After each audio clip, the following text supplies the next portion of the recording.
Hey you, so on this video, I don't love the coins that I sell. I don't love these O's. I'm going to be talking about just a conversation I've recently had with an individual, and they was saying that they couldn't do what I do with a lot of the pieces that I've either shown when it comes to liquidating them, as they'd be way too attached to them and they just couldn't bring themselves to part with the coins in question. So I just wanted to go over a few things and just give my position on when it comes to liquidating or even flipping these coins, how I have absolutely no emotional attachment whatsoever.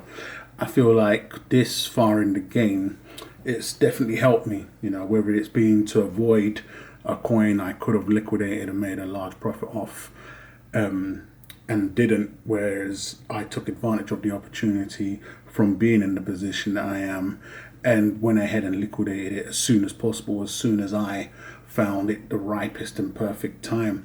Now, it hasn't always been the case. I've got a lot of coins that I'll be breaking into. So I've got these F15 Kookaburra coins that have came in the single F15 case. So I'll be displaying, and I'll show the roll of them there. But as I was saying, it hasn't always been the case. I've self-titled myself the cowboy investor, so I think that's the most important thing, even when individuals are watching my videos, that I get across. And I think it's something that people should really pay attention to in general, especially if they're following or like somebody on YouTube or a forum or something, and then they go on to take that individual's advice. It's best to know what position they are at or coming from. I think it's important because there's been many people in the past, whether it's been an individual following an individual that's on YouTube, and they've maybe not really understood the position that that individual in question is coming from. And I say that because I say and state clearly, I'm not a collector, so if I'm going to be telling you I like something or I see potential in it, it's going to be along those lines exactly. I'm not going to be a pure collector and be speaking about a piece like I really like it, I think it's a great buy, but failing to mention that, not that everybody should, but it's important because sometimes a lot of individuals are working off of that word, and then they're working on the sense that they're technically a flipper, so they want to be able to release the coin or flip the coin at the best time, whereas the individual that was promoting the coin may not have mentioned that they're a purist collector. They're in it for the long haul. Their coins ain't going to be sold anytime soon or passed down to you, or should I say, flipped. They're going to be passed down to somebody or the likes of. They're not really worrying about exit, whereas with me, everything I own is going to be sold, and this is what is making it very easy for me to flip it. If it's the weight, I'm going to sell it. If it's the collector pieces, I'm going to sell it. I was at a point where when I first got into the collector pieces, I wanted to hold them for as long as possible. But then, it wasn't, it just didn't happen overnight. Once I'd done my first flip and especially profited from it, it was just, away from there. It wasn't a problem.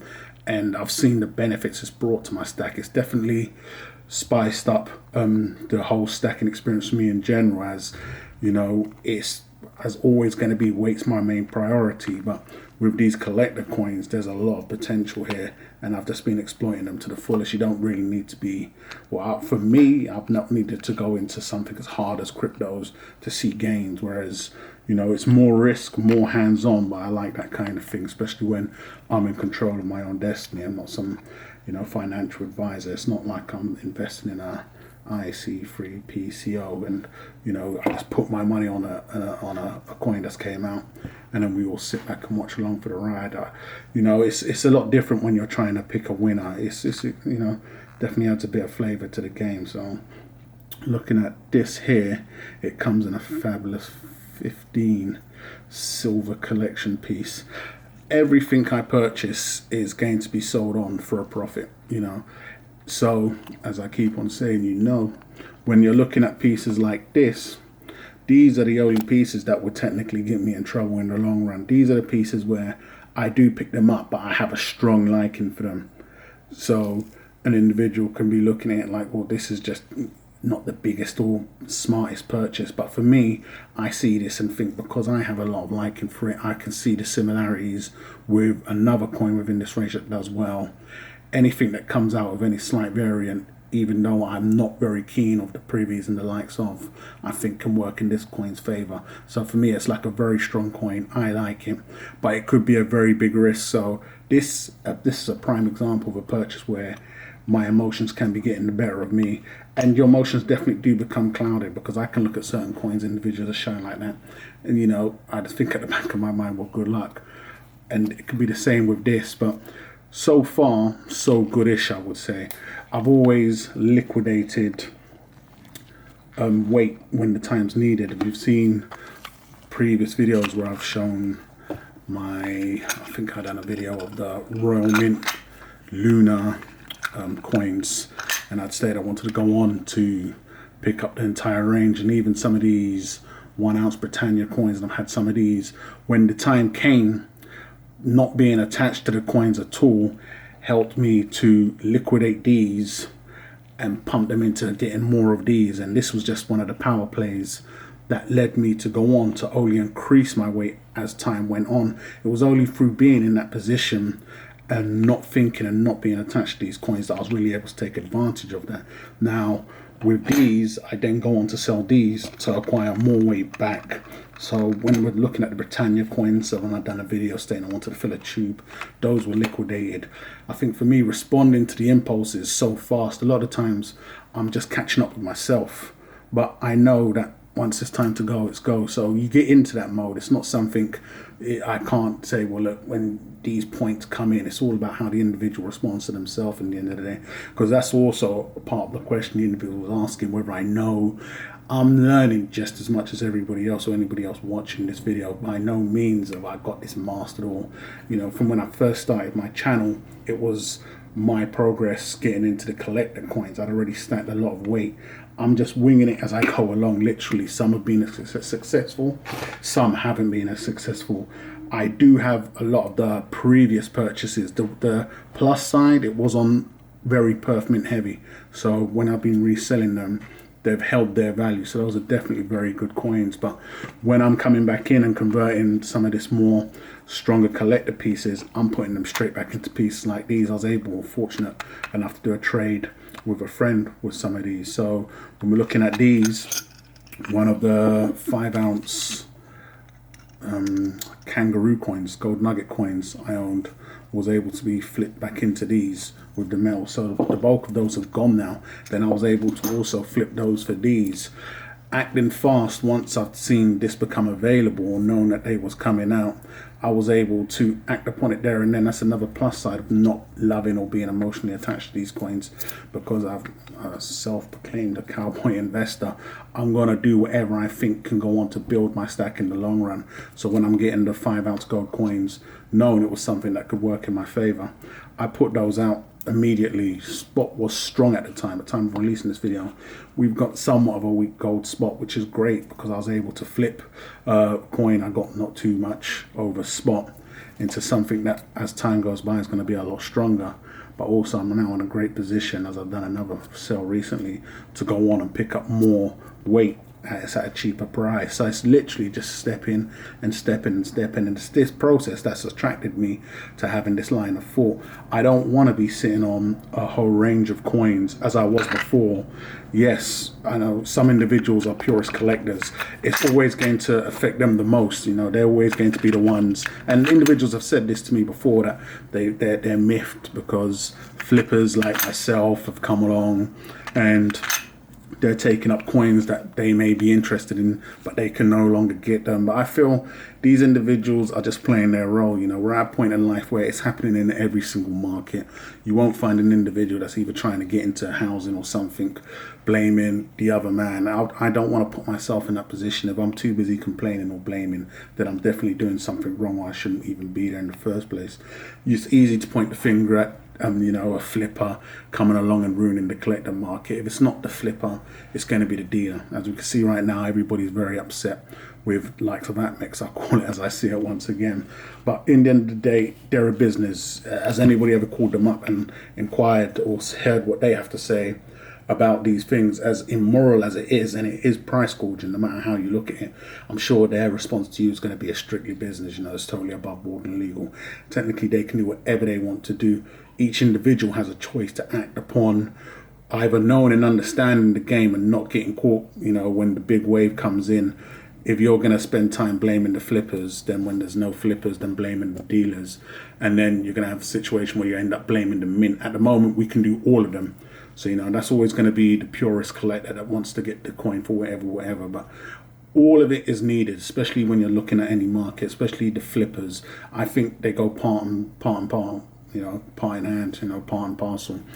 If anything, what the dealers are doing now, it makes me even gladder to be in the position I am, because I wouldn't want to be, emotionally attached to a series or a coin and really like how it's going. Technically, a connector, you shouldn't really matter what it does, whether it's going up in value or not, and you're buying the coin because you like it. But when you're getting tactics that, long story short, they're oversaturating the market, it's killing any potential resale value. So if you're thinking about reselling at a later date as you're a purist collector, whereas you really shouldn't, you're just happy about collecting the coin, the mint tactics are definitely affecting that. So you just need to move with the times, and that's what I've done when it comes to my stack in general. I really don't love these O's. Everything is for sell. I intend to sell my weight at a later date. If I'm going to be leaving anything for my kids, I'd love to leave them something along the lines of these. With these, I will no longer be flipping these. I may be picking up a few more for a friend who has a large quantity. If I can have something that he'll be interested in, I think he's eyeing up my 2-ounce Lunar Gold and Perth Mint Lunar Gold coins I've got. But with these now, these have come to a point, and this is another reason why I like these, with a bit of a twist and flavour. Whereas these gold 1-ounce Queen's Beast Lions are now demanding a premium because dealers ain't getting them in no more.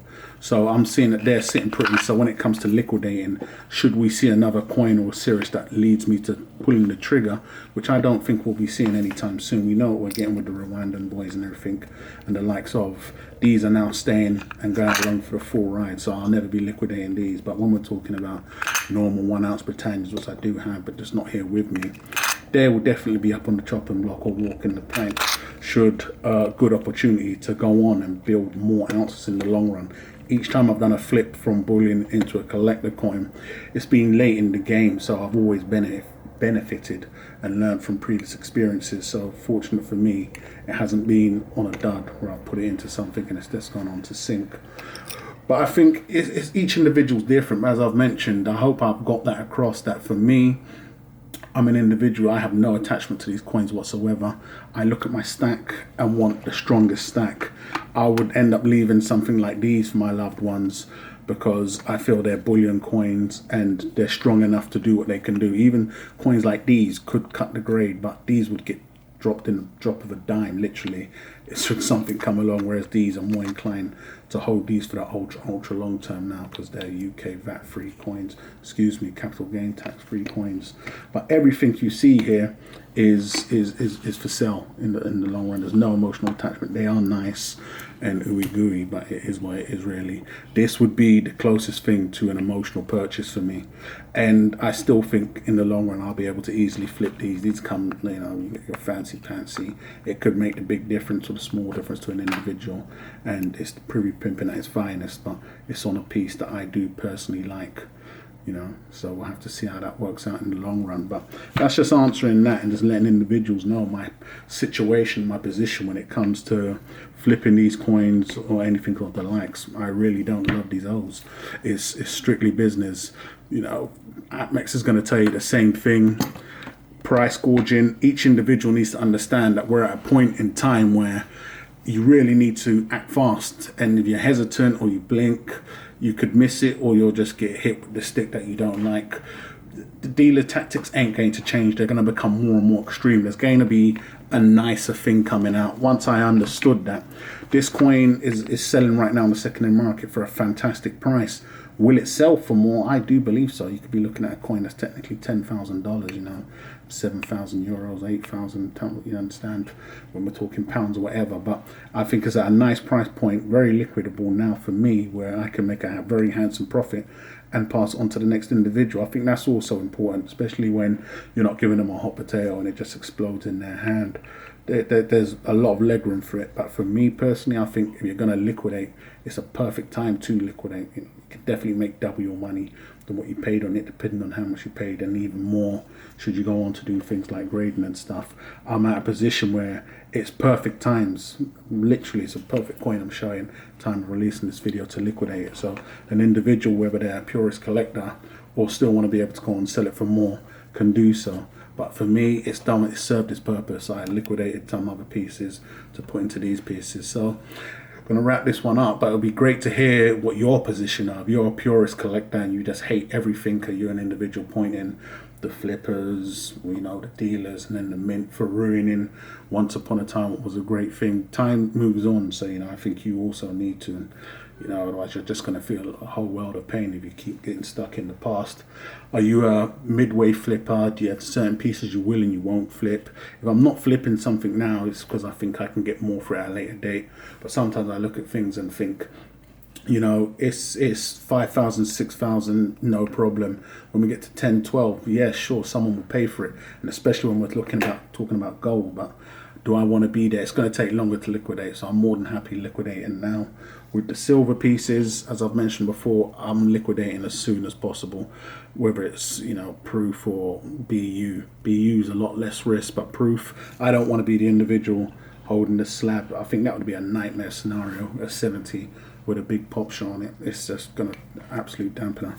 But what's your position? Are you like myself and you're just strictly business, you're all about the Benjamins, or, you know, the Elizabeths? Or are you a long-term holdout, whether it's collector or not, and you'll just see what we get at the end? You know, come time for you to liquidate, do you have a strong coin and believe it will be strong when it's strong? There's always something newer, bigger and better coming out, and I'm on that right now. I want the next newer, bigger, better thing, and I want to turn it over and keep on moving and put it into my main priority, which is going to be weight. So it'd be fantastic to hear where you guys are at when it comes to this point. Hate or love it, let me know what you guys think of this video. Don't forget to come ahead and follow me on those other platforms that I've left in the description. Go ahead and subscribe if you haven't done so already, and I'll catch you guys in the rebound.